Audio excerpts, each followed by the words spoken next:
Praise the lord. యేసుక్రీస్తు నామములో మీ అందరికీ శుభములు తెలియజేస్తూ ఆదివారపు ఆరాధనకు మిమ్మల్ని అందరినీ ప్రేమపూర్వకంగా ఆహ్వానం తెలియజేస్తూ ఉన్నాం. ఈరోజు మనం ధ్యానించుకొని పోచినటువంటి వాక్య భాగం 6 మెట్లు. బయట ఉన్నటువంటి మనం దేవుని సన్నిధిలోకి వెళ్ళటానికి ఖచ్చితంగా ఎక్కవలసిన 6 మెట్లు. అపోస్తల కార్యములు 3వ అధ్యాయం 8వ వచనం చదివినట్లయితే, వాడు దిగ్గున లేచి నిలిచి నడిచెను, నడుచుచు గొంతులు వేయచు దేవుని స్తుతించుచు వారితో కూడా దేవాలయంలోనికి వెళ్ళెను. జాగ్రత్తగా గమనించాలి ఈ వచనాన్ని. మరలా చదువుతాను. వాడు దిగ్గున లేచి నిలిచి నడిచెను, నడుచుచు గొంతులు వేయిచు దేవుని స్తుతించుచు వారితో కూడా దేవాలయంలోనికి వెళ్ళెను. ప్రార్థన. స్తోత్రం దేవా, సర్వోన్నత సర్వాధికారి, నువ్వెంతైనా నమ్మదగిన దేవుడు. ఈరోజు ఈ యొక్క వాక్య ధ్యానం ద్వారా మాతో మాట్లాడి మమ్మల్ని అందరినీ బలపరచమని, విత్తబడిచినటువంటి వాక్యం వ్యర్థం కాకుండా ప్రతి హృదయంలో నాటబడి ఫలించి అభివృద్ధి చెందుటకు సహాయం చేయమని యేసుక్రీస్తు నామములో ప్రార్థిస్తున్నామా పరమ తండ్రి, ఆమేన్. హల్లెలూయా. ప్రియమైనటువంటి సహోదరి స్నేహితులరా, ఇక్కడ ఈ యొక్క వచనాన్ని మనం పరిశీలన చేసుకుంటూ చదివినట్లయితే, స్లోగా చదివినట్లయితే ఇందులో కొన్ని అద్భుతమైన మాటలు కనిపిస్తూ ఉన్నాయి. నేను ఈ యొక్క వచనాన్ని చదువుతూ వచ్చినప్పుడు ఇక్కడ గమనించండి. దిగ్గున లేచి, వాడు అనగా గుడ్డివాడు. ఎటువంటి గుడ్డివాడు? పుట్టుక నుంచే గుడ్డివాడు అయినటువంటి వ్యక్తి ఏం చేస్తున్నాడంటే దిగ్గున లేచి, అంటే జీవితంలో ఎప్పుడు అలా లేచి ఉండడు. ఆయన జీవితంలో ఎప్పుడు అంత ఆనందాన్ని చూస్తుండడు. దిగ్గున లేచి, తర్వాత నిలిచి, ఆ తర్వాత నడుచుచు, ఆ తర్వాత గొంతులు వేయచు. ఇప్పుడు గమనించాలి. వాడు దిగ్గున లేచాడు, అదే వండర్ అనుకుంటే నిలబడ్డాడు. దేవునికి స్తోత్రం. లేచి పడిపోలేదు, మళ్ళీ నిలబడ్డాడు. నిలబడి అక్కడి నుంచోలేదు. తర్వాత ఏం చేస్తున్నాడు? నడుస్తూ ఉన్నాడు. దేవునికి స్తోత్రం. ఆ నడక నడుస్తూ అక్కడ ఆగిపోలేదు. ఆ నడక నాట్యంగా మారింది. గొంతులు వేయచు మొదలెట్టాడు. బాగానే ఉంది, నేను లేచాను, దిగ్గుమని నుంచున్నాను, నుంచున్న తర్వాత నేను నడుస్తున్నాను, నడవడం తర్వాత నేను గొంతులు వేస్తూ ఉన్నాను. ఎందుకని ఇదంతాను? ఈ స్థితికి నేను ఎలా వచ్చాను అంటే, దేవుడు వీరి ద్వారా నా జీవితంలో స్వస్థతనిచ్చాడు. కాబట్టి ఎందుకు ఇదంతా అంటే దేవుని స్తుతించాలి. హల్లెలూయా. దేవునికి స్తోత్రం. నేను లేచింది, నేను నిలిచింది, నేను నడుస్తుంది, నేను గొంతులు వేస్తుంది ఎందుకంటే దేవుని స్తుతించడానికి. దేవుని స్తుతించి హల్లెలూయా స్తుతి మహిమ అని చెప్పి పాట పాడి మళ్ళీ కూర్చున్నాడా? లేదు. దేవుని స్తుతించుచు. గమనించాలి. కంటిన్యూస్ టెన్స్ అంటారన్నమాట. ఏది కూడా అక్కడ ఆగిపోవట్లేదు. దిగ్గున లేచాడు, నుంచినవాడు అక్కడ నిలబడిపోలేదు, నడుస్తూ ఉన్నాడు, నడిచినవాడు అక్కడ నడకతో ఆగిపోలేదు. దేవునికి స్తోత్రం. అమ్మా, చాలా విషయాలు ఈ వ్యక్తి మనలో కనిపిస్తూ ఉంటుంటాడు. ఇప్పుడు ఒక్కొక్కరు బయటపడతారు. జాగ్రత్తగా వినాలి. గొంతులు వేస్తే అక్కడ ఆగిపోలేదు. తర్వాత ఏం చేశాడు? దేవుని స్తుతించాడు. దేవుని స్తుతించి ఎక్కడైతే అడుక్కునేవాడో, ఎక్కడైతే నిలబడ్డాడో అక్కడ ఆగిపోలేదు. దేవుని స్తుతించుచు హల్లెలూయా ఏం చేశాడండి? వారితో కూడా దేవాలయంలోనికి వెళ్ళెను. దేవుని స్తుతిస్తూ వారితో కూడా అనగా ఎవరండి వాళ్ళు? ఎవరు? ఇక్కడ యోహాను, మరి పేతురు, యోహాను అంటే సహవాసం చేశాడు. అక్కడ సహవాసం చేయిచు ఏం చేశాడండి? పరిశుద్ధుల సహవాసంతో దేవాలయంలోనికి వెళ్ళాడు, దేవుని సన్నిధిలోనికి వెళ్ళాడు, అనగా ప్రభు దగ్గరికి వెళ్ళాడు. కాబట్టి దేవుని దగ్గరకు వెళ్ళాలంటే ఖచ్చితంగా ఈ 6 మెట్లు ఎక్కాలి. మనం ఎన్నో మెట్టు ఎక్కామో, ఏ మెట్టు దగ్గర ఆగిపోయామో మనకు తెలుసు స్పష్టంగా. ఈ పేతురు, యోహానులు పరిశుద్ధులు అనుకుందాం. ఆయన ఏం చేస్తూ ఉన్నాడు? పరిశుద్ధుల సహవాసం చేశాడు. పరిశుద్ధులతో సహవాసం చేస్తూ ప్రభు సన్నిధిని చేరాడు. సరే, సో ఇందులో ఒక్కొక్క విషయాన్ని మనం ధ్యానం చేసుకుంటూ వద్దాం. నేను ఇది పదే పదే వచనం చదివినప్పుడు, దేవుడు ఇందులో ఇన్ని మెట్లు ఉన్నాయి, ఈ మెట్లన్నీ ఎక్కితేనే కానీ నా దగ్గరికి రాలేరు. చాలామంది చాలా మెట్లు ఎక్కుతుంటుంటారు దేవుడి దగ్గరికి వెళ్ళాలని చెప్పేసి. మీరు ఎక్కుంటారు చాలా మెట్లు. సో ఇందులో కొన్ని మెట్లు మనం ఎక్కాం. దేవుడు కొన్ని మెట్లు మనకి ఎక్కించడానికి సహాయం చేస్తూ వచ్చినాడు. కానీ కొన్ని మెట్లు దాకా వచ్చి కొంతమంది ఆగిపోయారు. అది ఎవరేంటన్నది ఈ వర్తమానం వింటూ ఉండగా చాలామందికి అర్థమవుతుంది. దేవునికి స్తోత్రం. మనం చాలా శ్రద్ధగా వినాలి. రాత్రి వరకు ఏం చెప్పాలి ప్రభు అనుకుంటున్నప్పుడు నిన్న అందుకనే ఒక మెసేజ్ ఒకసారి వింటే మనకు అర్థమవుతుంది. నెంబర్ ఆఫ్ టైమ్స్ వింటూనే ఉండాలి. చూడండి, మన పిల్లలకి పని చెప్తాం, అరే అది తేరా అంటే వినడం, రెండోసారి మూడోసారి అలాగే 4 సార్లు చెప్తే అప్పుడు చేస్తుంటుంటారు కదా. అలాగే ఒక గోడకు మేకు కొట్టినప్పుడు అది వెంటనే దిగదు. వెయ్యాలి 4-5 దెబ్బలు కొడితే అప్పుడు కరెక్ట్గా దిగుతుంది. మనకి ఎంతవరకు దిగాలో ఎలా దిగాలో అప్పుడు దానికి ఏదైనా పని చేస్తే ఉపయోగం ఉంటుంది. అంతేగాని ఒక దెబ్బ వేసి దానికి తాడు కట్టామనుకో, తాడు పడిపోద్ది, మేకు పడిపోద్ది. అలాగే ఒక మెసేజ్ని ఒకసారి వినేసేసి నాకు వచ్చేసింది బలపడిపోయి అంటే అది ఎప్పటికీ జరగని పని. ఎందుకంటే బలపడతావు కరెక్టే, దిగ్గున లేస్తావు, వెంటనే పడిపోతావు. విత్తనాల స్టోరీ ఉంటుంది కదా, దేవుడు చెప్తాడు. ఆ విత్తనంలోంచి అంకురం వచ్చింది బయటికి, కానీ ఏమైపోయిందంటే సరైనటువంటి సపోర్ట్ లేదు కాబట్టి దానికి రాతి నెల పడ్డది కాబట్టి పడిపోయింది. సో మీరంతా కూడా చాలా జాగ్రత్తగా వింటే చాలా విషయాలు తెలుసుకుంటారు ఇందులోను. దిగ్గున లేచి మా బైబిల్ గ్రంథంలో దిగ్గున లేచిన వ్యక్తి ఇతను ఒక్కడే ఉన్నాడా, ఇంకెవరైనా ఉన్నారా అని నేను పరిశీలన చేసినప్పుడు ఉన్నారు. మార్కు సువార్త 10వ అధ్యాయం 50వ వచనంలో మీరు చూసినట్లయితే, మార్కు సువార్త 10వ అధ్యాయం 50వ వచనం మీరు చదివినట్లయితే అక్కడ ఒక వ్యక్తి కనిపిస్తూ ఉన్నాడు. అంతటా వాడు బట్టను పారవేసి దిగ్గున లేచి యేసునొద్దకు వచ్చాను. దేవునికి స్తోత్రం కలుగును గాక. హల్లెలూయా. దిగ్గున లేచి యేసునొద్దకు వచ్చాను. ఎవడంటండి బట్టను పారవేసిన వ్యక్తి? గుడ్డివాడు. అతను కూడా పుట్టిగా గుడ్డివాడే. ఈ రోజున ఈ మాటలు వింటున్న ప్రియమైనటువంటి సహోదరి స్నేహితులరా, మన జీవితం అంధకారంలో ఉంది, అయోమయంలో ఉంది, గుడ్డితనంలో ఉంది.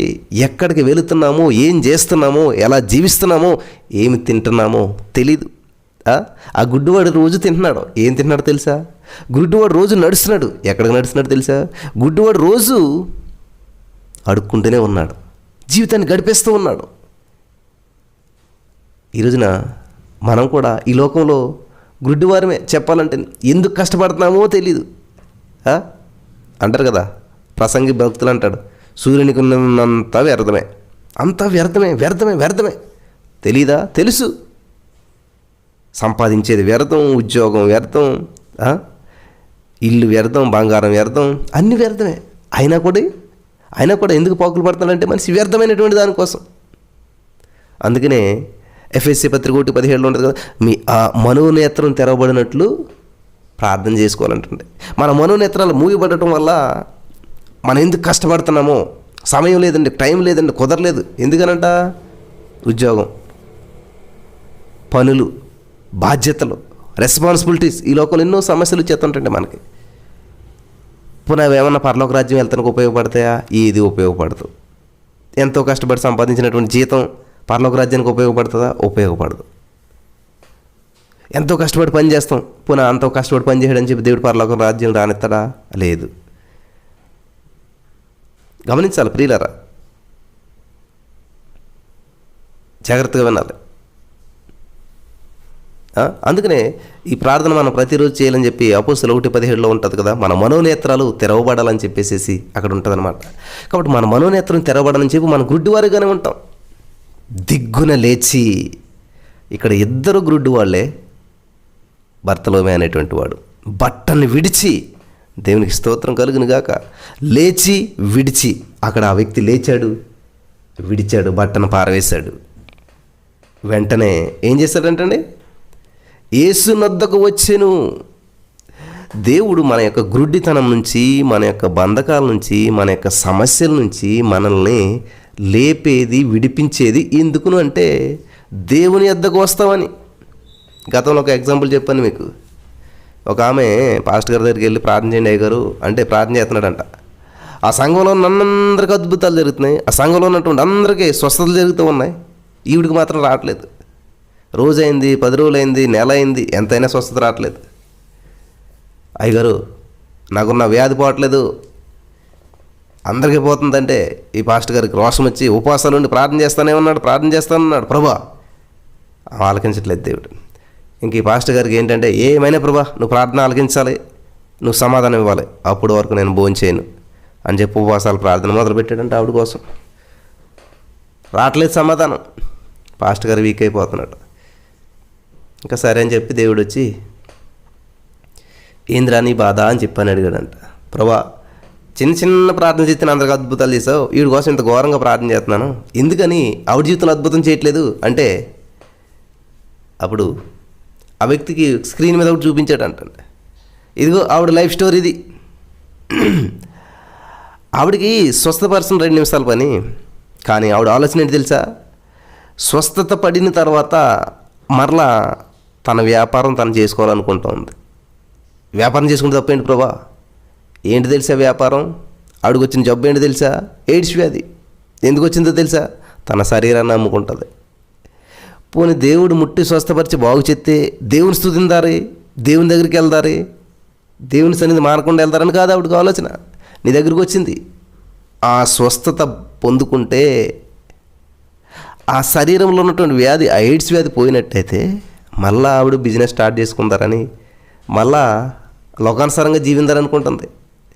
ఆవిడని బాగు చేసి ఈ లోకంలో మళ్ళీ పాపంలో పడేసే కంటే ఆ జబ్బుతో ఆవిడ జీవించడమే మంచిది కదా అంటే, అయ్యో ప్రభా క్షమించి నన్ను, నువ్వేం చేసినా మంచిగా చేస్తావు, అనవసరంగా నేను ఇట్లా అనుకున్నాను అని చెప్పి ఆ దైవ సేవకుడు ఉపవాసాన్ని విరమించాడంట. కాబట్టి దేవుడు కొన్ని జీవితాల్లో, మన జీవితాల్లో చేస్తున్నటువంటి కార్యాలు మనకు అర్థం కావు. ఎంత ప్రార్థన చేసినా సమాధానం రాదు. ఎందుకంటే ఆ సమస్య లేకపోతే నువ్వు, మా పౌలు గారు కూడా నాకు ముళ్ళను తీసే ప్రభా అంటే ఆ ముళ్ళను భరించి కృపనిస్తానులే అని చెప్తుంటాడనమాట. ఎందుకంటే పౌలు గారికి ఉన్నటువంటి ఆత్మీయ వరాలు 9 గిఫ్ట్స్ ఆఫ్ హోలీ స్పిరిట్, అన్ని ఆత్మ వరాలు కలిగినటువంటి వ్యక్తి, ఏ బలహీనత లేదనుకోండి దేవుడు అనుకుంటారు అందరం. అరే పౌలు కూడా కడుపులో నొప్పి వచ్చి బాధపడుతున్నాడు, పౌలు కూడా ఆర్డినరీ పర్సన్. కాబట్టి ఈ రోజున ఈ మాటలు వింటున్న ప్రియమైనటువంటి సహోదరి స్నేహితులారా, దిగ్గున లేచి అంటే చూడండి, మనం కూర్చున్న చోట సడన్గాను అందరం కూర్చుని మాట్లాడుకుంటున్నాం, ఈ లోపల అటు ఏ త్రాసు పాము వచ్చిందనుకోండి, ఎవడో చెప్పాడు ఒరే పాము వచ్చిందిరా అని. అసలు మీరు ఆగమేఘాల మీద ఎలా లేస్తారో, ఎలా నడుస్తారో, ఎలా గొంతులేస్తారో మీకు తెలుసు, చాలాసార్లు జరుగుంటుంది ఏమా. అలాగే వీడు దిగ్గున లేచాడంటండి. ఇంకా ప్రపంచంలో మొట్టమొదటిసారి అలా ఉంటుంది ఆ వ్యక్తి జీవితంలో. అతను జీవితంలో ఎప్పుడు కూడా అంత శక్తిని పొందుకుని ఉంటాడు. ఇక్కడ యేసుక్రీస్తు ప్రభువారే స్వయంగా పిలిచినప్పుడు ఆ వ్యక్తి ఆ మాట విని దిగ్గున లేచాడు. ఈ రోజున కూడా చాలామంది ఎంత ఉత్సాహంతో, ఎంత ఆనందంతో, ఎంతో సంతోషంతో దిగ్గున లేచిన వారు చాలామంది ఉన్నారు. గతంలో ఎప్పుడా అని చెప్పేసేసి దేవుని సన్నిధికి దిగ్గున లేచి వచ్చిన వారు చాలామంది ఉన్నారు. అంత ఆతృతగా, అంత ఆనందంగా, ఎప్పుడు స్టార్ట్ అవుతుందా ప్రార్థన, ఎప్పుడు స్టార్ట్ అవుతుందా చర్చ్ అని చెప్పి, అబ్బో ఆదివారం వచ్చిందంటే ఎంతో ఆనందం. కానీ ఇప్పుడు ఏమైపోయింది? ఆ దిగ్గున లేచింది ఏమైపోయింది తెలుసా? మీకు తెలుసు, ఇంక నేను వివరించినది. దిగ్గున లేచి హల్లెలూయా, క్విక్లీ, వెంటనే, స్పీడ్గా, దేవునికి స్తోత్రం కలుగును గాక, హల్లెలూయా. హీ లీపింగ్ అప్ స్టూడ్ అని ఉన్నది ఇంగ్లీష్లో. దిగ్గున లేచి, అమ్మా నువ్వు దేవుణ్ణి ఎంతగా ప్రేమిస్తున్నావో, నువ్వు దేవుడు చేసిన అద్భుతాన్ని ఎంతగా గుర్తించావో అంత స్పీడ్గా, అంత దిగ్గున లేవగలుగుతావు. లేదంటే బద్ధకంగా లేస్తావు, లేవాలా వద్దా అని చెప్పేసేసి. ఎందుకంటే దేవుడు అద్భుత కార్యాన్ని గుర్తించలేనప్పుడు అలవాటైపోయింది మనకి ఆడుకోవటం. ప్రభా నా సంగతి నీకు తెలుసు, నా పరిస్థితి నీకు తెలుసు, నా జీవితం నీకు తెలుసు, నా మరి ఇదంతా తెలుసు. ఎందుకు తెలీదు? తల్లి గర్భంలో రూపించబడక మునిపే తెలిసినప్పుడు ఇప్పుడు తెలియకుండా ఉంటుంది దేవుడికి. మళ్ళీ నువ్వు చెప్తే కానీ ప్రభా నీకు తెలుసు మరి ఆయనకి మళ్ళీ నువ్వు చెప్పాలా? నువ్వు గుర్తు చేయాలి ఆయనకి. చాలామంది అంటుంటారు, దేవుడు అర్థం చేసుకున్నాడు కాబట్టి ఈరోజు నీ ఇక్కడ ఉన్నాం మనం. ఇంకా దేవుడు అర్థం చేసుకున్నాడు కాబట్టి ఈ ఆరోగ్యంతో జీవిస్తూ ఉన్నాం. నువ్వు ప్రార్థించకపోయినా, లేచినా లేవకపోయినా ఆయన మాత్రమే కక్ష పెట్టుకోవట్లేదు.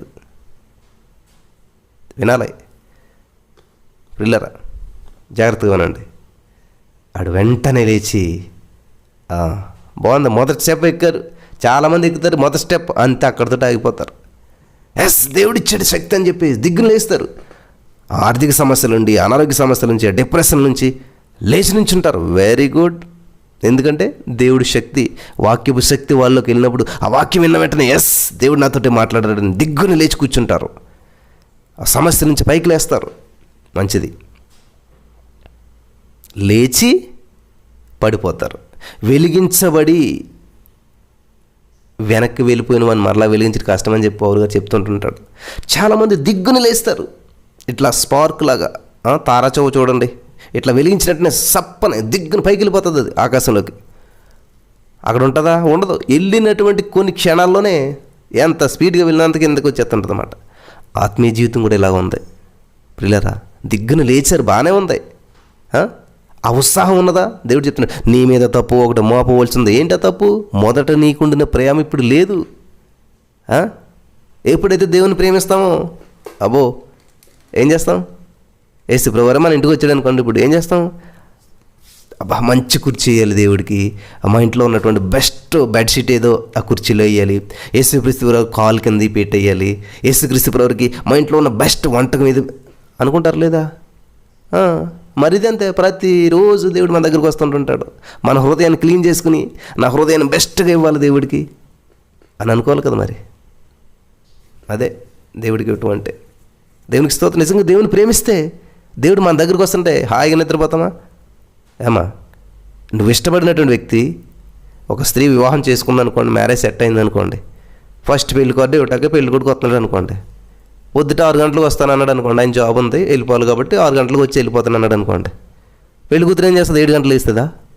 లేదు, అసలు నిద్రపోతారు ఆ రోజు ఆవిడ. మా ఆయన గారు వస్తున్నాడు, నన్ను చేసుకోబోయేటువంటి వ్యక్తి వస్తున్నాడు కాబట్టి మంచిగా 5 గంటలకు 4 గంటలకు లేచిపోయి మంచిగా స్నానం చేసి మంచిగా రెడీ అయ్యి మంచిగా ఫ్రెష్గా వెయిట్ చేస్తూ ఉంటుంది. ఎప్పుడు వస్తాడు ఆయన, ఎప్పుడు వస్తాడు? ఎందుకంటే ఆయన మీద ఉన్నటువంటి ప్రేమ. అంటే దేవుని మీద ప్రేమ ఉందనుకోండి, మనం ఏం చేస్తాం? ఖచ్చితంగా లేస్తాం. దేవుని శక్తిని పొందుకున్నటువంటి మనం లేస్తాం. సరే ప్రియులారా, ముందుకు వెళ్ళిపోదాం. మనం దిగ్గున లేచి హల్లెలూయా, దేవునికి స్తోత్రం కలుగును గాక. లేచాం, చాలామంది లేచాం. కొంతమంది అసలు లేవలేదు. అంటే ఒక్క స్టెప్ కూడా ఎక్కని వాళ్ళు చాలామంది ఉన్నారు ఇక్కడ ప్రియులారా.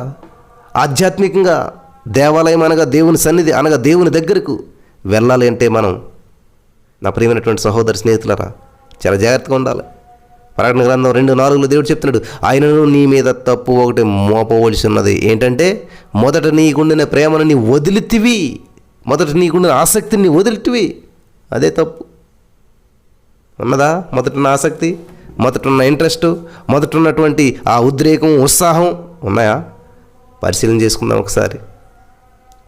దేవునికి స్తోత్రం కలుగును గాక. హల్లెలూయా. ప్రియమైనటువంటి సహోదరి స్నేహితులరా, జాగ్రత్తగా వినాలి. ఇక్కడ నిలిచి స్థిరులను కదలని వారునై ఉండవాలని చెప్పి దేవుని వాక్యం సెలవిస్తుంది. ఎక్కడ? దేవుని యందు, దేవుని వాక్యములో, దేవుని సన్నిధిలో స్థిరంగా ఉండాలి. సమస్య వచ్చినా, ఇబ్బంది వచ్చినా, కష్టం వచ్చినా, నష్టం వచ్చినా నిలకడగా ఉండాలి. శద్రకు మేషకు అబేద్నెగోను వారు నిలబడ్డారు. వాళ్ళు అందరూ కూర్చున్నారు, అందరూ పడిపోయారు. దానిలో ఒక్కడు నిలబడ్డాడు. హల్లెలూయా, దేవునికి స్తోత్రం కలుగును గాక. ఏలియా ఒక్కడు నిలబడ్డాడు దేవుడి పక్షంగా. దేవుడు అద్భుతాలు చేస్తున్నాడు. నిలబడ్డ వారి పక్షాన దేవుడు నిలిచుంటాడు. దేవునికి కావాల్సింది నువ్వు నిలబడటమే. ఇశ్రాయేలు ప్రజలందరూ కూడా భయపడి దాక్కున్నారు. కానీ దావీదు ఒక్కడే నిలబడ్డాడు గొలియాతుకి ఎదురుగా. హల్లెలూయా, దేవునికి స్తోత్రం. దేవుడికి కావాల్సింది నువ్వు నిలబడటమే. యుద్ధం ఆయన చేసుకుంటాడు. జస్ట్ నువ్వు స్టాండ్, నిలబడు అంతే అంటున్నాడు. హల్లెలూయా. నిలిచి ఏం చేయాలి? దిగ్గుని లేచాం, బాగానే ఉంది. లేచిన వ్యక్తి మళ్ళీ పడిపోకూడదు, నిలబడాలి. ఆ నిలబడినట్లయితే దేవుడు అద్భుతాలు చేస్తాడు. ఈరోజు నా ప్రియమైనటువంటి సహోదరి స్నేహితులారా, 1 కొరింథీ పత్రిక 15:58 చూసినట్లయితే, కాగా నా ప్రియ సహోదరులారా, మీ ప్రయాసం ప్రభునందు వ్యర్థము కాదని ఎరిగి స్థిరులను కదలని వారును ప్రభు కార్యాభివృద్ధి యందు ఎప్పటికీ ఆసక్తులై ఉండి. స్థిరంగా ఉండటం నేర్చుకోవాలి. స్థిరత్వం ఉండాలి, కదలికలు ఉండకూడదు. ఒక తల్లి ఏదో పని మీద వెళ్ళి బయటికి వెళ్ళి పాలు కాసి, అమ్మా దీంట్లో కొంచెం తోడేసి, అంటే కొంచెం ఒక మజ్జిగ చుక్క వేసి ఇందులో ఉంచు, తెల్లవారిసరికి పెరుగు అవుతుంది అన్నదంట. సరే అని చెప్పేసేసి పాలు చల్లబడిపోయాయి, కొంచెం గోరువెచ్చకుండా తోడేసింది. సరే నెక్స్ట్ డే చూసేసరికి పాలులాగానే ఉన్నాయంట, పెరుగు అవ్వలేదంటే. ఏమైందంటే, ఏం చేసావే, ఎందుకని పెరుగు అవ్వలేదంటే, ఆ పాప ఏం చేస్తుంది తెలుసా, ఆ పాల్లో తోడేసింది కానీ ఎవ్రీ 10 minutesకి వెళ్ళి చూస్తుందంట పెరిగైందా లేదని చెప్పి. తీస్తుంది పెడుతుంది. ఆ గిన్నె ఎక్కడైతే ఉందో ఆ గిన్నెని తీస్తుంది, కిందకి చూస్తుంది, కదిలిస్తుంది, పెడుతుంది. తెల్లవారులు అలా కదిలించేసరికి అది తోడుకోలేదు. ఎందుకంటే దాన్ని కదలకుండా స్థిరంగా పెడితే అప్పుడు అది పెరిగయ్యేది. దాన్ని కదిలించడం వల్ల అలాగే ఉండిపోయింది పాలులాగా. అదే జీవితాలు చాలామంది ఎందుకంటే ఆధ్యాత్మిక జీవితంలో నెక్స్ట్ లెవెల్కి వెళ్ళకపోతున్నాం. ఎందుకంటే స్థిరత్వం లేదు, కదిలించబడతాం. ఈరోజు ఇక్కడ ఉంటాం, రేపు ఇంకో చోట ఉంటాం. ఈరోజు ఈ చర్చికి వెళ్తాం, రేపు ఇంకో చర్చికి వెళ్తాం. ఈరోజు ఈ వాక్యం వింటాం, రేపేమో ఇంకో వాక్యం వింటాం. ఈరోజు ఇటు ఉంటాం, రేపు అటు ఉంటాం. ఇటు అటు ఎవరికి ఉంది అలవాటు? యోబు గ్రంథంలో ఉంటుంది, సాతానుగాడు ఇటు అటు తిరుగుతూ వచ్చాడు అంటున్నాడు. కాబట్టి ఇటు అటు తిరిగే అలవాటు ఎవరికి ఉంటుందంటే దుష్ట సంబంధులు ఉంటుందన్నమాట. సరే ఇక్కడ మనం చూసినట్లయితే నిలిచి, కాబట్టి నిలకడ అనేటువంటిది ఉండాలి, స్థిరంగా ఉండాలి, కదలని వారుగా ఉండాలి. ఓకే, అక్కడ వరకు ఇక్కడ గమనించాలి. దిగ్గున లేచి బాగానే ఉంది, నిలిచి ఫస్ట్ నిలబడటం నేర్చుకోవాలన్నమాట. పడిపోకుండా ఉండటం, శోధనలు వస్తాయి, ఇబ్బందులు వస్తాయి, నిలబడటం నేర్చుకోవాలి. సరే 2 స్టెప్పులు ఎక్కారండి. ఎలాగైతే ఈయన ఏం చేశాడు, అంతవరకు అంధకారంలో, అయోమయంలో, పాపములో, శాపములో ఉన్నటువంటి వ్యక్తి ఎప్పుడైతే దేవుని వాక్యాన్ని పొందుకున్నాడో, ఎప్పుడైతే దేవుని వాక్యాన్ని రిసీవ్ చేసుకున్నాడో, ఎప్పుడైతే దేవుని శక్తి చేత నిలబడ్డాడో, ఆ దేవుని వాక్యపు శక్తి చేత దిగ్గున లేచాడు, నిలిచాడు, 2 స్టెప్పులు ఎక్కాడు. తర్వాత స్టెప్ ఏంటి తెలుసా? నిలబడి ఉండటం దేవుని చిత్తం కాదు, అలాగే ఉండిపోవడం దేవుని చిత్తం కాదు. ఏం చేయాలండి? నడవటం ప్రారంభించాడు. మన పిల్లలు చూసినట్లయితే వాళ్ళను ఫస్ట్ ఏం చేస్తారు? లేవటం నేర్చుకుంటారు. తర్వాత ఏం చేస్తారు? నుంచోవడం నేర్చుకుంటారు. దీన్ని పట్టుకుని ఎలాగైతే లేచి నుంచోవడం నేర్చుకుంటారు. కొంతకాలం తర్వాత నడక ప్రారంభిస్తారు. చిన్న అడుగులు వేస్తారు. హల్లెలూయా, చిన్న అడుగులు వేస్తారు. అప్పుడు మనం సంతోషిస్తాం. లేదంటే ఎప్పుడు నుంచినే ఉన్నాడని కాదు, నుంచినే ఉన్నాడంటే నడవట్లేదు అంటాం. అలాగే ఇక్కడ ఈయన గుడ్డివాడు అయ్యండి, కదలనట్టుండి వాడు అయ్యండి, దిగ్గున లేచాడు, నిలిచాడు, నిలబడటం నేర్చుకున్నాడు. ఇప్పుడు నేను నిలబడగలుగుతున్నాను, నాకు ఒక కాన్ఫిడెంట్ వచ్చింది. నెక్స్ట్ ఏం చేయాలి? నేను నడవాలా. నడుస్తూ ఉన్నాడు. హనోకు దేవునితో నడిచాడంటండి. ఎన్ని సంవత్సరాలు తెలుసా? 300 సంవత్సరాలు నడుస్తూ ఆ నడక దేవునితో కలిసి ఏకంగా వెళ్ళిపోవడం డైరెక్ట్ పరలోక రాజ్యమైన. ఎంతవరకు నడాలంటే దేవునికి చేరేంత వరకు నడుస్తూనే ఉండాలి. దేవునికి స్తోత్రం కలుగును గాక. హల్లెలూయా. పిల్లల్ని కంటూ అన్నీ చేసుకుంటే నడుస్తూ దేవునితో అలా నడక వెళ్ళిపోయాడు అంటండి. నడిచి అనలేదండి అక్కడ, నడుచుచూ. దేవునికి స్తోత్రం. నడుచుచూ. అమ్మా అర్థమవుతుందా? నడుచుచూ. సరే నడుస్తున్నాను కదని చెప్పి అక్కడ ఆగిపోలేదంటండి. గంతులు వేయచ్చు. దేవునికి స్తోత్రం కలుగును గాక. నడక నాట్యంగా మార్చబడాలి. చాలామంది ఏం చేస్తారంటే, ప్రైజ్ గాడ్, పాప ఊబిలో నుంచి లేస్తారు. బాప్తిసం పొందటం అంటే ఏంటి తెలుసా? దిగ్గున లేవడం అనమాట. ఆ పాపములో, ఆ ఊబిలో నుంచి దేవుని వాక్యపు వెలుగు మనలోనికి వచ్చినప్పుడు దేవుని శక్తి చేత నింపబడ్డాం. కాబట్టి ఆ పాప ఊబిలోంచి దిగ్గున లేసాం, అనగా బాప్తిసం పొందాం. అదొక అనుభవం. హల్లెలూయా. ఆ బంధకాల్లోంచి లేచి నిలబడ్డాం. దేవునికి స్తోత్రం కలుగును గాక.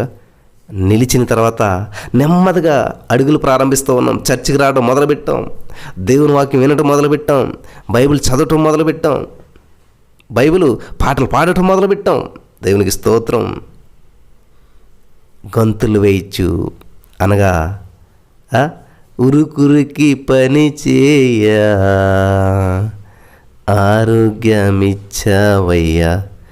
కోటి కోటి స్తోత్రం డాడీ అని చెప్పి దావీదు వాలే నాట్యమాడి తండ్రిని స్తుతించేదము. దేవునికి స్తోత్రం. ఆ నడక కాస్త నాట్యంగా మార్చబడింది. దేవునికి స్తోత్రం కలుగును గాక. 1వ స్టెప్పు, 2వ స్టెప్పు, 3వ స్టెప్పు, 4వ స్టెప్పు గంతులు వేస్తూ చాలామంది ఇక్కడే గంతులు వేస్తూ ఏం చేస్తారంటే అటో గంతు ఇటో గంతు ఇటో గంతు అటో గంతు వేసి గోతులో పడిపోతారు. ఎక్కడి నుంచి అయితే లేచారో అక్కడ పడిపోతారు వెళ్ళి మళ్ళీ. కానీ ఆదికాండం 5:24 ఉంది కదండి, హానోకు దేవునితో నడిచిన తర్వాత దేవుడు అతను తీసుకుని పోయాను, అతను లేడు. ఇంకా ఈ నడక ఎంతవరకు ఉండాలంటే దేవుని చేరేంతవరకు ఉండాలి, దేవుని దగ్గరికి వెళ్ళిపోయేదిగా ఉండాలి. ఆ నడుస్తూ నెక్స్ట్ లెవెల్, నెక్స్ట్ మెట్టు ఎక్కాడు, గొంతులు వేయచ్చు. హల్లెలూయా. దేవుడు అద్భుతం చేస్తే గొంతులు వేస్తారు, చాలామంది స్తుతిస్తారు, మహింపరుస్తారు, బాగానే ఉన్నది. గొంతులు వేయచ్చు. వింటున్నారా? గొంతులు వేయచ్చు. ఎప్పుడన్నా గొంతులు వేస్తూ దేవుని స్తుతించగలిగారా? గొంతులు వేస్తూ దేవుని నామాన్ని మహింపరచగలిగారా? లేకపోతే కుప్పు గొంతులు, పనికిరాని గొంతులు, పోకిరి చేష్టలతో వేసిన గొంతులు, ఆ గొంతులు కాదు. వీళ్ళు గమనించాలి. పనికిరాని గొంతులు కాదు వేస్తుంట, పనికొచ్చేటువంటి గొంతులు. దావీదు కూడా గొంతులు వేస్తూ నాట్యం చేస్తూ ఏం చేశాడంటండి? కొవ్వుని లేగ దూడల గొంతులు వేస్తాయంటండి. హల్లెలూయా. దేవునికి స్తోత్రం కలుగును గాక. ఎవరు వేస్తారంటండి? క్రొవ్విన లేగ దూడల వలె మనం గొంతులు వేస్తాము అని చెప్పేసి దేవుని వాక్యం మనకి స్పష్టంగా తెలియజేస్తూ ఉంది. దేవునికి స్తోత్రం కలుగును గాక. కీర్తన గ్రంథంలో ఉంటుంది ఆ మాట, ఒకసారి చూద్దాం ప్రియులరా. యోవేలు గ్రంథం 2:21 కూడా ఒక మాటను చదువుకుందాం. దేశమా భయపడక సంతోషించి గొంతులు వేయము, యెహోవా గొప్ప కార్యములు చేసిన. నిజంగా గొప్ప కార్యములు చేసినటువంటి దేవునికి గొంతులు వేసి స్తుతించకుండా ఉండలేం. దేశమా, మన దేహమా భయపడొద్దు, సంతోషించు, గొంతులు వేయచ్చు, దేవుణ్ణి స్తుతించాలి, దేవుని మహింపరచాలంటండి. దేవునికి స్తోత్రం కలుగును గాక. అమ్మా వింటున్నారా? ఎంత అద్భుతమైనటువంటి మాటలను దేవాది దేవుడు మనకి సెలవిస్తూ వస్తున్నాడు. హల్లెలూయా. కీర్తనలు 29:6 దేవుడు సెలవిస్తూ ఉన్నాడు. దూడవలే అవి గొంతులు వేయినట్లు ఆయన చేయను, లెబానోను, సిరియోను, గురుపోతు పిల్లల వలె గొంతులు వేయినట్లు ఆయన చేయను. హల్లెలూయా. క్రొవ్విన లేగదోడల వలె గొంతులు వేస్తారంటండి దేవుని బిడ్డలు. దేవుడు చేసిన కార్యాన్ని బట్టి నువ్వు అలా కూర్చుని ఉండలేవు, గొంతులు వేస్తూ దేవుని స్తుతించగలుగుతావు. ఎప్పుడన్నా నాట్యం చేసి పాట పాడారు? ఎప్పుడన్నాను? కనీసం సండే స్కూల్ అన్న గొంతులు వేశారా హల్లెలూయా అని చెప్పి? అసలు చప్పట్లే కొట్టాం మనం. నిజంగా దేవుని అద్భుతాన్ని పొందుకున్నవారు ఎవరు సైలెంట్గా ఉండలేరు ప్రియులారా. ఏ మెట్టెక్కారు మీరు ఇంతవరకు? దిగ్గును లేచిన మెట్టెక్కారా? అందరూ ఎక్కే ఉంటాం. నిలిచారా? లేదు, అప్పుడప్పుడు పడిపోతున్నాం. నడుస్తున్నారా? లేదు బ్రదర్, కాళ్ళలాగే కూర్చున్నాం. గొంతులు వేస్తున్నారా? లేదు బ్రదర్, మోకాళ్ళు నొప్పులు వచ్చాయి అంటూ ఉన్నారా? గొంతులు వేస్తూ అక్కడ ఆగిపోలేదైనా ఏం చేస్తున్నాడు? దేవుని స్తుతించుచు. ఇక్కడ ప్రతి మాట వండర్ అండి. ఇక్కడ చాలాసార్లు చదువుంటాం మనం ఈ వాక్యం, కానీ మళ్ళీ చదవండి, వచనమే చదవండి, ఏమవుద్ది వెనక ముందు. గొంతులు వేస్తూ దేవుని స్తుతించుచు. 5వది చివరికి వచ్చేసాం. ఇంకా దేవుని స్తుతించుచు. ఇది మన జీవితంలో జరగవలసిన పని అనమాట. ఏదన్నా అద్భుతం జరిగితే గొంతులు వేస్తాం, ఆశీర్వాద ప్రార్థన పెట్టిస్తాం, కృతజ్ఞత కూడికి పెట్టిస్తాం, అక్కడ నిలబడి సాక్ష్యం చెప్తాం, అంతే పడిపోతాం, మళ్ళీ అడ్రస్ ఉండం. కానీ దేవుని ఉద్దేశం ఏంటి తెలుసా ప్రియులారా? ఆ పాపపు స్థితిలో, ఆ గుడ్డితనంలో, ఆ అంధకారంలో, ఆ బంధకాల్లో ఉన్నటువంటి నిన్ను దేవుడు లేపి నిలబెట్టింది ఎందుకంటే, చాలా అద్భుతమైన మెసేజ్, మళ్ళీ వినండి. దేవుని స్తుతించటానికి. అంటే హల్లెలూయా, దేవుని స్తోత్రాన్ని కృతజ్ఞత పెట్టేసేసి, స్తుతికోవడం పెట్టేసేసి, స్తుతించేసి వదిలేస్తామని కాదు, స్తుతించుచూ. గమనించాలి, స్తుతించుచూనే గమనించాలి. గొంతులు వేస్తూ స్తుతించుచూ వెళ్తున్నాడు ఆయన. స్తుతించుచు, దేవుని మహిమపరచుచు. బ్రదర్ మొన్నే సాక్ష్యం చెప్పాను, బ్రదర్ మొన్నే దేవునికి మహిమకరంగా ఒక కానుక చెల్లించాను మొన్నే. మరి దేవుడు ప్రతిరోజు నీ జీవితంలో ఒకరోజు డిపాజిట్ చేస్తున్నాడు. ప్రతిరోజు, ప్రతి క్షణం నువ్వు ఊపిరి పీల్చుకుంటున్నావంటే దేవుడు ఇస్తున్నాడు. ప్రతిరోజు ఆరోగ్యం, ఇవన్నీ కూడా దేవుడు ప్రతిరోజు డిపాజిట్ చేస్తున్నాడు కదా. ఇస్తూనే ఉన్నాడు కానీ ఇచ్చేసాడు దేవుడు, ఇస్తూనే ఉన్నాడు. మరి దేవునికి మనం ఎందుకు ఇవ్వట్లేదు సమయం? కానీ దేవుడికి మనం ఎందుకు ఇవ్వట్లేదు ఈ యొక్క మన జీవితంలో ఉన్నటువంటి బెస్ట్ ఇవ్వాలంటండి. ఆయన ఏమో కనీసం కాళ్ళకు నీళ్ళు కూడా ఇవ్వకపోతే ఈవిడేం చేస్తుంది తెలుసా? బెస్ట్ కన్నీళ్ళు కంటే ఇంకేదైనా బెస్ట్ ఉంటుందండి? కన్నీళ్ళతో కాళ్ళు కడగటం అంటే బెస్ట్. దేవునికి స్తోత్రం కలుగును గాక. ఆమె జీవితంలో అది బెస్ట్ అన్నమాట. హల్లెలూయా. దేవునికి ఇచ్చేది ఇప్పుడు బెస్ట్గా ఉండాలి. ఆవిడే ఇంకా కన్నీళ్ళతో కాళ్ళు కడుతుంటే ఇంక అంతకుమించి ఏ వ్యక్తి అని ఏదైనా తెచ్చి కడగలుగుతాడా? పేతురైతే కాళ్ళకి నీళ్ళు ఇవ్వలేదు, కానీ ఆవిడేంటి? నా దేవుని పాదాలు సుందరమైనటువంటి ఆయన పాదాలు బెస్ట్. హెయిర్ అంతా పెట్టి తుడుస్తుంది. ఆడవాళ్ళకి హెయిర్ అంటే ఎంత ప్రాణమో తెలుసు కదా. ఆ జుట్టు అంతా కూడా దేవుని పాదాల దగ్గర పెడతా ఉంది. దేవునికి స్తోత్రం. బెస్ట్ ఇవ్వాలి. ఇస్సాకు తన కుమారుడు ఒక్కగానొక్క కుమారుని బలిచ్చాడు. మరి నువ్వేమిస్తావు? అమ్మ నీ దగ్గర ఉంది ఒకటి తెలిసి ఇవ్వడానికి. ఏంటి బ్రదర్?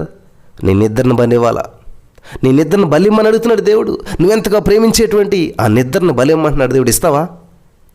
నువ్వు నిద్రను బలేసినట్లయితే, నీ నిద్రను బలి చేసినట్లయితేనే దేవుని చంద్రుడు ఉండగలుగుతావు. అమ్మో నా వల్ల కాదు. ఇస్సాకును అబ్రహాం ఇవ్వటం ఈజీనేమో కానీ నేను నా నిద్రని ఇవ్వటం మాత్రం నా వల్ల కాదు. గమనించాలి. ముగిస్తున్నాను ప్రియులరా. గంతులు వేయిచు దేవుని స్తుతించుచు, దేవునికి స్తోత్రం. ఆపద వచ్చిన, కష్టం వచ్చిన, శద్రక మేషక అబేద్నెగో వారు, దానియేలు, నా ప్రియమైనటువంటి దావీదు కూడా అరణ్యంలో తరమబడుచు శత్రువు చేతి మరి తన మామైనటువంటి సౌలు చేత ఎంత భయంకరమైన పరిస్థితుల్లో కూడా దేవుని స్తుతించేటువంటి వాడుగా, ఆ టైంలో కూడా కీర్తన రాసినటువంటి వాడుగా ఉన్నాడు. హల్లెలూయా. పౌలు గారు రాళ్ళ చేత కొట్టబడి చంపబడిపోయాడు అనుకున్నారు, కానీ ఆయన దేవుని స్తుతిస్తున్నాడు, లేచి దేవుని మహింపరుస్తూ ఉన్నాడు. హల్లెలూయా. పేతురు మరి భయంకరమైన పరిస్థితులు, శోధనలు అనుభవించారు. యోహాను గారు కాగే నూనెలో పడేశారు. సలసల మండుచున్న నూనెలో ఆయన కూడా ఈత కొట్టుకుంటూ వెళ్తున్నాడు. పద్మాసు ద్వీపంలో పడేశారు. ఆయన కూడా దేవుని స్తుతిస్తూ దేవుని దివ్య దర్శనాన్ని పొందుకుని దేవుని వాక్యాన్ని రాసుకుంటూ వచ్చాడు యోహాను పత్రికని. దేవుని స్తుతించుచు ఆగిపోతే ప్రియులరా, దేవుని స్తుతిస్తూనే ఉండాలి, దేవుని మహింపరుస్తూనే ఉండాలి. యోబు జీవితంలో చూసినట్లయితే బంధువులు వదిలేశారు, స్నేహితులు వదిలేశారు, పిల్లలు చనిపోయారు, ఆస్తి పోయింది, అంతస్తు పోయింది, కానీ దేవుని స్తుతిస్తూనే ఉన్నాడు. ఆయన దేవుని మహింపరుస్తూనే ఉన్నాడు. దేవునికి స్తోత్రం కలుగును గాక. బ్రదర్, నిజమే, మా జీవితంలో అద్భుతాలు చేశాడు. గతంలో నేను ఊహించలేదు ఉద్యోగం వస్తుందని ఉద్యోగం ఇచ్చాడు. నేను ఊహించలేదు ఈ కార్యం జరుగుతుందని కార్యం చేశాడు. మరి ఏమైంది? చాలా స్తుతించాను బ్రదర్ అప్పుడు. మరి ఇప్పుడు ఏమైంది? కుదరడం లేదు, వీలవడం లేదు, అవకాశం కుదరటం లేదు. పిల్లరా, దేవుడు నీకు ఇచ్చేది ఏదైనా సరే దేవునికి దూరం చేయడానికి కాదు. దేవుడు నీకు ఇచ్చేటువంటి ఉద్యోగమైనా ఏదైనా సరే అది ఇంకా దేవుని మహింపరచడానికి ఉపయోగపడాలి తప్ప దేవునికి అడ్డుగా ఆటంకంగా ఉన్నది అంటే అది ఏదైనా సరే, ఏ రిలేషన్షిప్ అయినా, ఏ ఉద్యోగమైనా కూడా అది దేవునికి మహిమకరంగా లేకపోతే ఆలోచించుకోండి ఒకసారి.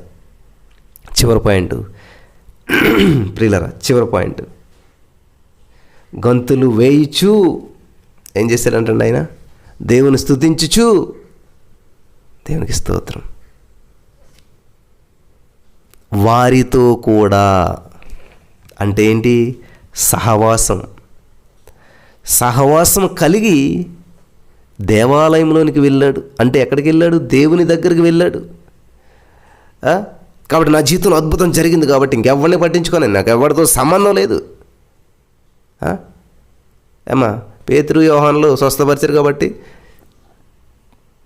వాళ్ళకి వాళ్ళు మొక్కట్లేదు. అక్కడ పేతురు యోహానులు ప్రార్థన చేస్తూ స్వస్థత వచ్చింది కాబట్టి వాళ్ళకి వాళ్ళ మీద పడతలేదు. ఆయన పేతురు యోహానులు అద్భుతం చేశారు కాబట్టి,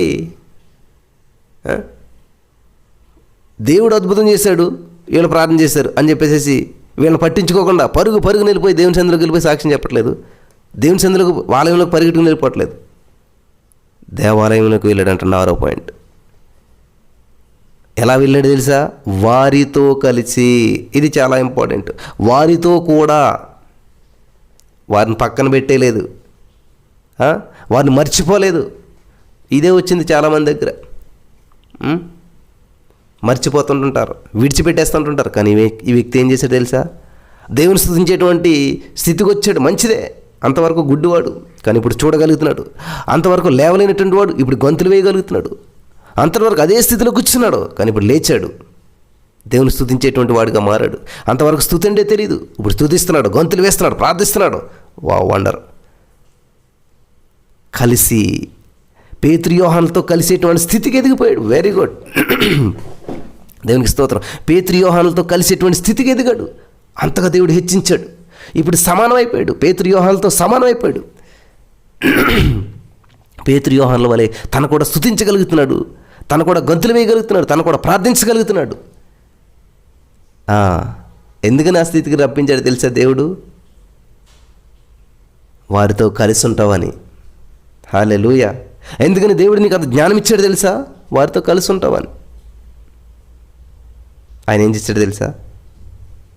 వారితో కూడా ఉంటావని, వారితో సహవాసం చేస్తావని చెప్పి వారితో కూడా కలిసి దేవాలయంలోనికి వెళ్ళాను. దేవుని రాజ్యానికి మనల్ని నడిపించినటువంటి వారితో కలిసి మనం వెళ్ళాలి. దేవుని రాజ్యానికి మనల్ని బలపరుస్తున్నటువంటి వారితో కలిసి మనం వెళ్ళాలి. వారితో కూడా ఉండాలి. మనం వారికి ముందు వెళ్ళిపోకూడదు, వారిని విడిచిపెట్టేసి వెనకబడిపోకూడదు. హల్లెలూయా, దేవునికి స్తోత్రం. వాళ్ళు నజరేయుడైన యేసుక్రీస్తు నామంలో లేచి నడు అని చెప్పారు. ఎందుకు నడిపిస్తున్నారంటే దేవుని దగ్గరికి నడిపిస్తున్నారు. వాళ్ళు ఈ లోకంలో నువ్వు నడిచి నువ్వు అడుక్కో, నీ జీవితం నువ్వు చూసుకోవట్లేదు. నువ్వు లేచేది, నువ్వు నడిచేది దేవుని కొరకు నువ్వు లేవాలి, దేవుని కొరకు నువ్వు నడవాలా అని చెప్పి నడిపిస్తూ ఉన్నారు. దేవునికి స్తోత్రం కలుగును గాక. దేవాలయంలోనికి వెళ్ళాను, పరలోక రాజ్యానికి వెళ్ళాను, ప్రభువు దగ్గరికి వెళ్ళాను. బలపరచబడ్డారా? మరి ఈ యొక్క వచనాన్ని పదే పదే చదవటం వల్ల దేవుడు ఇందులో ఎన్ని ఆత్మీయమైనటువంటి అర్థాలు దాచించాడు. కాబట్టి ఈరోజు నీ వర్తమానం విన్న నా ప్రియమైనటువంటి సహోదరి స్నేహితులారా, ఎన్నో మెట్టెక్కారు మీరు. ఎంతకని అసలు లేచారా లేదు? ఇంకాను లేచి పడిపోయారా? లేదు బ్రదర్, నిల్చిన. వావ్, లేచి నిలబడ్డారా? మరి ఇంకేం చేస్తున్నారు? తర్వాత స్టెప్ వేయరా? నడవరా? ఇంకా ఎప్పుడు నిలబడే ఉంటారా? లేదు బ్రదర్, నడక ప్రారంభించాం. ఎన్నాళ్ళైంది? ఎంత దూరం నడిచారు? ఇంకా నడుస్తూనే ఉన్నారా? గంతులు వేసేటువంటి స్టెప్ ఎక్కరా? దేవుని సన్నిధిలో ఉరికి గంతులు వేయలేరా? గంతులు వేసే స్టేజ్కి వచ్చారా లేదా? వేస్తున్నాం బ్రదరు. ఎందుకు వేస్తున్నారు గంతులు? ఏమో తెలియదు బ్రదర్. గంతులు వేసేది ప్రభుని స్తుతించడానికి. గంతులు వేస్తూ దేవుని స్తుతించాలి. స్తుతించాం బ్రదర్, స్తుతిస్తాం. స్తుతించటం కాదు, స్తుతిస్తూనే ఉండాలి. ప్రాణం ఉన్నంత వరకు, ఊపిరి ఉన్నంత వరకు ఏం చేయాలంటే స్తుతిస్తూ, పక్కన మర్చిపోవాలా, స్తుతిస్తూ దేవుని వాక్యం చెప్పే స్టేజ్కి వచ్చేసాం, పాటలు పాడే స్టేజ్కి అన్నీ వచ్చేసాయి. ఇంకెవరితో సంబంధం కాదు. దేవుని స్తుతించుచు ఏం చేయాలి తెలుసా? నీ పక్కవారితో కలిసి ఉండాలి. హల్లెలూయా. నీ పక్కవారిని నిర్లక్ష్యం చేయకూడదు. సహోదర ప్రేమ కలిగి ఉండాలి, సహవాసం కలిగి ఉండాలి, పరిశుద్ధుల సహవాసం కలిగి ఉండాలి. అప్పుడు దేవుణ్ణి మనం చేరుకోగలుగుతాం, దేవుని సన్నిధికి వెళ్ళగలుగుతాం. ఈ 6 మెట్లు ఎక్కడానికి ప్రతి వారికి దేవుడు కృప చూపించి, మరి దేవుడంటే ఆసక్తి కలిగి దిగ్గున లేచి నిలిచి నడుచుచు గొంతులు వేయచ్చు దేవుని స్తుతించుచు వారితో కూడా కలిసి, పరిశుద్ధులతో కలిసి దేవాలయంలోనికి, పరలోక రాజ్యానికి చేరడానికి ప్రతి వారికి దేవుడు కృప అనుగ్రహించిన గాక. ఆమేన్. స్తోత్రం దేవా. చాలా అద్భుతమైన వర్తమానం ద్వారా నాతో మాట్లాడి మమ్మల్ని బలపరచు. ఎందరైతే ఈ వర్తమానం విన్నారో అందరిని దీవించమని ఈరోజు అనేక మంది నిర్ణయాలు తీసుకుంటే కృప చూపించండి. ఈ వాక్యానుసారంగా మేము జీవించాలి దేవా. మేము ఏ స్టెప్ ఎక్కమో, ఎక్కడ ఆగిపోయామో మా జీవితాన్ని మాకు తెలియజేస్తావు. ఈరోజు మేము నిలిచిన వారుగా ఉన్నామో లేకపోతే ఎట్లా ఉన్నామో నీకు తెలుసు. మమ్మల్ని నడిపించి బలపరిచి పరలోక రాజ్యం వచ్చేంత వరకు మాకు తోడుకుంటామని యేసు నామములో ఈ యొక్క వాక్యం ద్వారా ప్రతి వారితో మాట్లాడినందుకు వందనం చెల్లిస్తూ, ఆ వాక్యం సాతాను కూడా ఎత్తిపోకుండా వారి హృదయంలో నాటబడి 30, 60, 100 ఫలింపచేయమని యేసు నామములో ప్రార్థిస్తున్నాము పరమ తండ్రి.